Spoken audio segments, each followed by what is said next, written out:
Vice ganda nagpamahagi ng cash kasabay ng birthday ni Vong.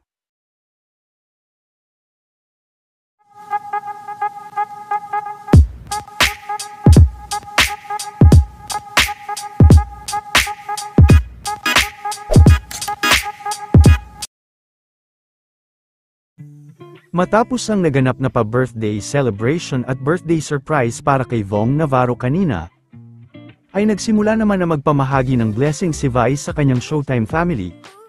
At ayon kay Miss Rain ng Showtime ay nagbigay umano sa kanila si Vice ng tagda 2,000 piso.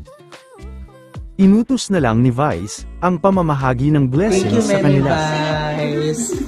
Sa patuki. 2K lang ba? Ate Jack. 2K lang. Sa 3K. Charot na. Thank you, Vice. Thank you. Thank you, Meme.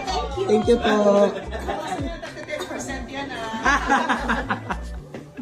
Happy birthday, Kuya Bong.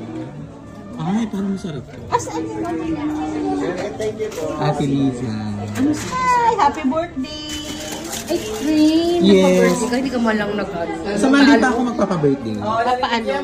Ay, di ba kala ko ba mamaya? Alam mo, pinagkakalat ko, Monday. Sa room lang na. Sa room lang na. Ikaw nagsabi, di ba? Tinanong ako natin, Danica.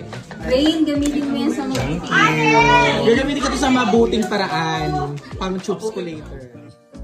Samantala, ito pa ang ilan sa naganap sa birthday ni Vong Navarro.